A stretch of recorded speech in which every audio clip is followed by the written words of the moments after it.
hero. Oke I can guys ya, pick up kita that udah assassin. di Just draft trusted me. Kind of like game that kind of antara going on. Yeah, yeah, Hiroshi and I melawan get what you mean Burmese too, and Ghouls. I like the fact too that you kind of bring that Match perspective pertama. because I know you've done a lot of that like report. I don't know if that's the right term, but like a lot of like that reporting work, through the league and everything else. So you get to kind of spend a little more of that time picking the brains of some of the players here, of course, in the Philippines. Now, as we're getting through this first phase of the draft, you can already see the bans coming out, the Barretts. The Nathan is taken out. I was wondering if this would be also banned out. Joy is constantly banned, so that's taken out. But the Novaria, a pick that obviously RQ Hoshi loves to play, and it works well. I mean, a lot of teams love it because of the vision and the burst potential. So what are we dealing, though? Will be possibly priority here as we get through these last couple bans in the first phase. Wow, the Novaria here. I think this is also like one of the most picked so far, like overall in the entire Games of the Future. The vision it gives, the pokes, even the wave clear is so good. So I think for Burmese schools, Nico is that type of mid later. Like there was a time he went 2 games straight with a Paquito in the mid. So I feel like Burmese schools is kind of trying to go for that kind of composition once again. Like if you're talking about RQ being aggressive, Burmese schools has that composition that can be aggressive and at the same time like it can be like a split push type of composition. We've seen the Paquito in the mid lane. I think it's also a flex pick that comes out from Burmese schools. I'm not so sure if RQ she will respond immediately by taking it, but there's a lot to take in here for the first phase. I was thinking about the Ruby, which seems to be a standard first choice, but Guinevere here for the side of RQ Hoshi, which I think is a very safe pick. It's a flex pick. Like you can go with it in the jungle, you can go with it in the XP lane, sometimes even the roam. So super flexible. We're talking about the flexibility. I like that coming out from RQ, but Burmese schools can either answer it out with a Ruby and a Claude here being picked up. One of the most picked heroes as well so far in the tournament and has a very good win rate, by the way. Okay. Yeah, not to mention, Stitch had some MVP performances on this as well, and they're going to work around that. Not to mention picking a Ruby, like you said, it's top pick right now, but we'll have to see again if they're actually able to utilize it the way they need to. Because so far we don't 100% know where the Guinevere is going. We can assume that maybe it goes in the jungle, maybe it doesn't. Even yesterday alone, we saw it even in the roam. So with that, again, where do they go from here? They take up the CC, they take up Nana. So this is a lot of damage already in these first 3 picks. Nana has been a menace. Melina's just wrecking havoc right now so far. And this when you look at her photo, it doesn't look like it, right? And you look at her photo, it doesn't look like it. It is. I mean, we've talked about this with Private. I think the only time we've seen this was like, it has appeared in multiple games, but I think I love this coming out from RQ Hoshi, showing us that, the Nana is not only a beast in ranked games. I know you guys know what I'm talking about. It appeared several times, not to mention, I like the adjustments that were made to it recently. Like the Molina can actually not stun one person, right? You can stun like 3 people. So like for RQ so far, it has that great burst combination. Burmese schools immediately answers it out by picking up the Akai here to kind of shake things up. But at the same time, I'm not so sure if this is a good pick up against like the Nana. Like the Nana's Molina kind of counters out the Akai, right? Like when you pop the heavy spin. So I'm not so sure, but for Saks, right, he's kind of taking away or kind of picking up this Akai already, since there were 2 bans centered towards him in the first phase. The Barretts and the Martis were already out. Some of his most picked heroes so far in the tournament. Yeah, and it's funny with that because Akai popped up yesterday as well a couple times, and even if you're playing into a Nana, I feel like it can still work. It can still work okay, because really when it comes to the positioning, getting the lockdown with the heavy spin, the way that works, and sometimes it's not even about getting the lockdown. It's actually the way that you can utilize it, and we've seen this happen before with Saksa, is just, hey, push them away from the objective. Again, we talk a lot about the dances, the objective dances, and that's one great tool or utility, I guess, that Akai brings is sometimes you're just pushing the other jungler away so that you can get the retribution off and work off of that. So, again, a lot of CC available to them. Claude scales up. We know that he can be a menace later on himself pushing those side lanes, putting pressure there if it's not controlled. But right now, as we get through this second phase here, Kim, a couple more bands to go before we see how this unfolds. And we already see some focus here on the XP lane as well. Yeah, Delor, I was actually going to talk a little bit about that because looking at our Kiboshi, they kind of want to focus on like team fights, right? You got the Guinevere to set up the plays. Even the CC here kind of sets up the plays. But for RQ, they're kind of, respecting the fact that this is not a Ruby, Delar's Ruby. So he might actually go for, something else. We've seen it on a Lapu-Lapu several times. Benedetta as well. That can do the split pushes here for Burmese Ghouls. I talked a little bit about that earlier. That Dilar can also go for those kind of mobile heroes that can disrupt the jungle. So for RQOshi, the last ban, I feel like they should center it around Dilar. Just the same thing as like Burmese Ghouls is centering around the jungle here for the last two bans. They take away the Lancelot and the Nolan that I mentioned that is really good when you kind of want to go for that great early game, which kind of leaves Irat here with either going for another utility because they already have the burst damage here, or they want to add up to more damage by picking up like something crazy like a Fanny here. I mean, they already have Skylar here to pick up that either a carry here to shred up the tanky heroes, or maybe go for something like something that can go head to head with a Claude in the early.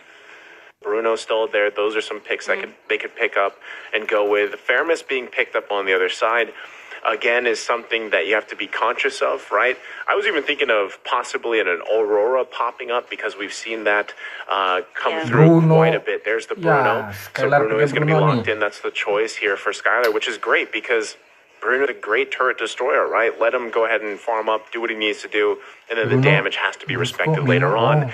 The Minotaur last pick here for RQ Hoshi. So now we know exactly where things are falling into place, right? Of course, this provides them a lot of that sustainability still based off the heroes that they have and a lot of CC. So it's a good thing that Burmese Ghouls has that fairness, right? Because they're going to want to use that cult ult to really help them survive a lot of this.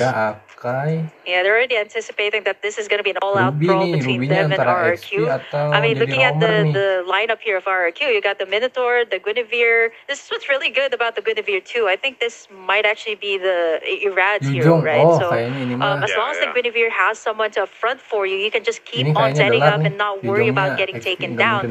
But for the side of Burmese Ghouls, they also lock up something really interesting themselves, and I think overall, like you can expect to see like a lot of clashes here from the start and even up until mid game. Again, we'll see as both these lineups are locked in and ready. I feel like it's been a while too since we've seen. With Faramis, I'm so used to seeing the Valentina across from him, but I like the fact that, again, I'm a huge fan of these picks popping up that are.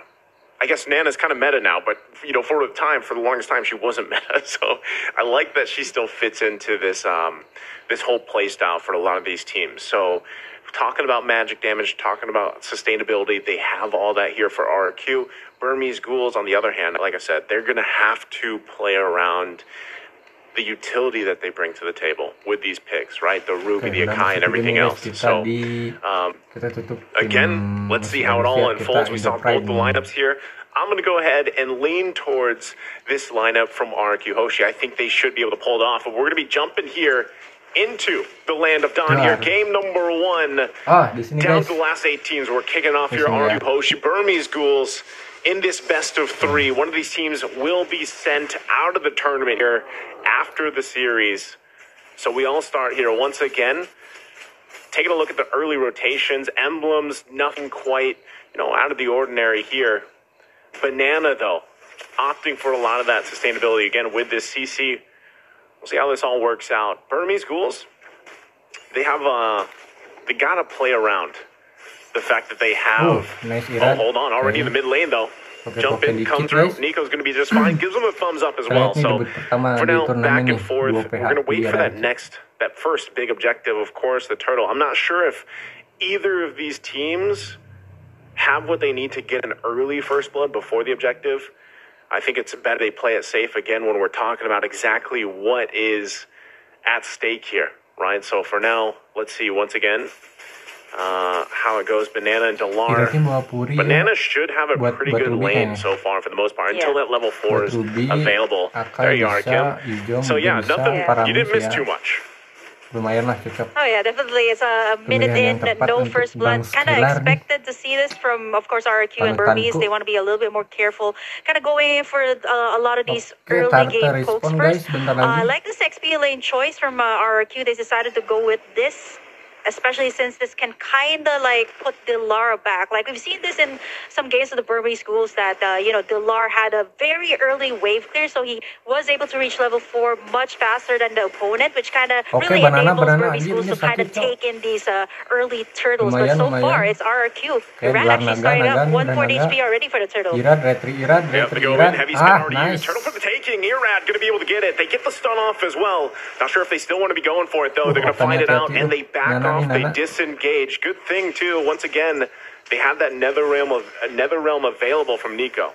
Yeah, those are very good zoning as well from RRQ. Like you see, Banana. Not only was he able to clear lanes pretty fast, he was also able to zone out Saksa there, so he can push forward and try to go for that heavy spin and just click that retribution and steal that Lord. But overall for RRQ, right, like so far their lanes are pretty much contained. Like you see how Delar was super aggressive too when it came to like the turtle thing. He went in and tried to go in for that level 4 so he can pop in that Black Dragon and be able to kind of mess up RRQ's little take there. But so far RRQ has been successful. No first blood yet. 3 minutes in already in the game.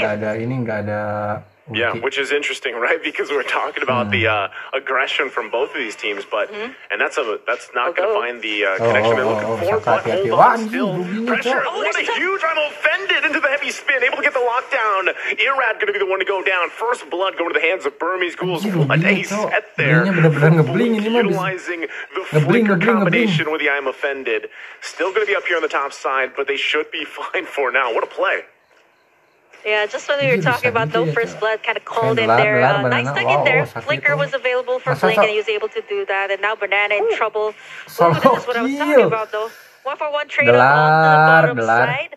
And you see kind of like the aggression of Delar, right? Going right into the turret to make sure that he gets the pick off. But again, kind of nullified since it was like a 1-for-1 trade. Here in the middle side, though, Burmese Schools. Brusco setting things up, but not be able to get anything. Burmese School so far, they got that nice first blood. They got it in 2 pickoffs, but it's still RRQ Hoshi leading, all because of the turtle takes that they've been taking. And not to mention, look at Skylar there over on the top side, actually forcing Stitch to actually go to the XP lane instead.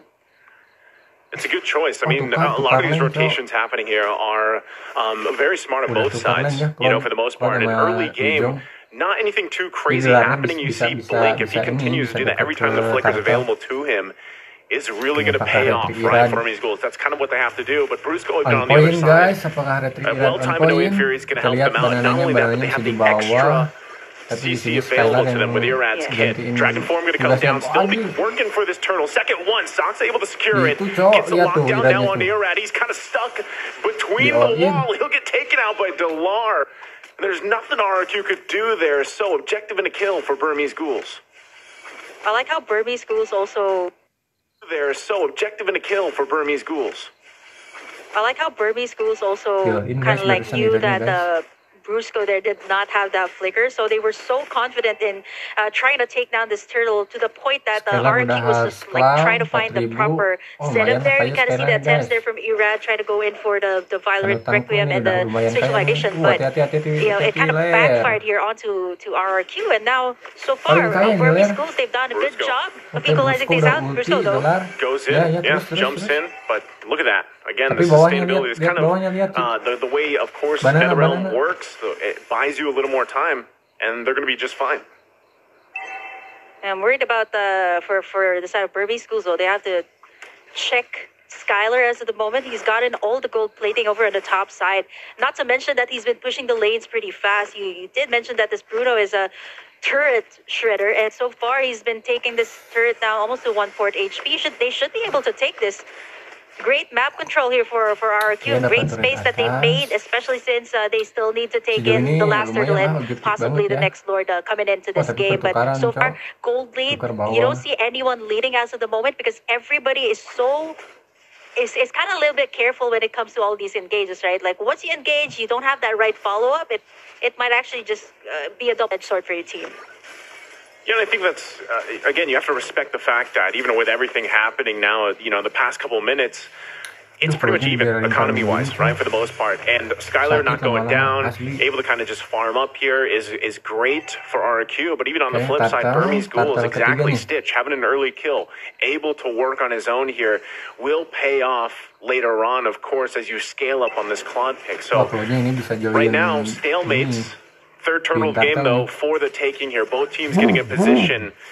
Only Skylar down on the bottom side, so both teams want to go full force here. The difference maker could be that gold lane, having that available. You can already see in the mid lane, whittling down slowly, but Stitch going to go down bottom. Team's going to be fighting it out 4-on-4 here for this third turtle. Taking it slow. Turret goes down to the bottom side as both gold laners wait there. Turtle's going to reset once again. Still looking for an angle here. Brusco there in the front lines. No one can bentar ya. They have to. There's some pressure though in the mid lane. They got to deal with it for now. RQ still in position. Right now, Burmese Ghouls just kind of letting them take control of this space. There's a dragon form finally going for the initiation. Huge step there from Brusco, though, with the flicker maneuvering fury. Now they're going to be battling now. Still looking for a kill to fall here, though, as both gold laners trying to make it away. Delar will finally fall. Stitch now joining the fight. Irad taking a couple shots. He's almost there, but another knockup goes through as Irad falls. It's a double for Stitch, though. But Skylar finally gets a kill as well. And now the mid lane turret goes down next. They find wins on both sides here, but RQ pulling out just a little bit ahead. Now Saksa, buff could be worked on, and he's deleted by Banana. Gets whittled down quickly. And that is tough for them. Stitch now the answer here with Blink still. Banana going to be able to get away from the I'm offended. Wow, so much back and forth here, Kim. Yeah, we kind of expected this coming out. All out brawl from the side. Burmese School, big window. There was a trade from RQ Hoshi on the middle lane, so that's also pretty big for them to give that map control towards their side right now. That is big because RQ Hoshi just finally got this first Lord of the game. Not the Luminous one, but this will actually give more pressure to Burmese Schools. They've been winning all of these clashes, but they haven't been able to convert as much turret takes as compared to RQ Hoshi, who has been slowly taking care of Skylar. 101 on this Bruno, 7,600 gold for him, at least 1,000 for than what Stitch has. But so far, we can't count out Stitch just yet. This is the Claw that you're talking about. He just picked up the Demon Hunter sword too, so that's going to be big for the side of Burmese Schools when it comes to these clashes. That blazing duet that Stitch has to time up really well. He also has that Purify, so pretty much he's just going to go for the cleanup work here if Burmese Schools decides to go in for the full engage. Okay, and with that, they got the Lord work in here. RQ now going to go ahead and get these turrets down, move around the map with the space that they garnered themselves. Taking the resources as well on top of it, so Burmese Ghouls once again finding themselves in a troubling position. This round could slip out of their hands very quickly, depending on how they deal with this push. It's going to come down once again if Blink can find a setup that he's going to be looking for on this Ruby pick once again. He's kind of the big answer for them. Delar also now at this point with Dragon Form has to be really careful on his positioning. Turret now in the mid lane, tier 2 going to fall into focus top side, tier 3. And you can already see Skylar very confidently just kind of poking down what he can. Shield's already taken care of as well in the mid lane. But right now, Burmese Ghouls holding it together on the defense. For Burmese Schools and RQ, what they both have in common right now is the timing of the ultimates. The Nether Realm here, the Blazing Duet. Even for the side of RQ, the timing here of Brusco's setup. He does have the flicker here. They want to go for the pressure here on the mid side. There's a tug in by Blink.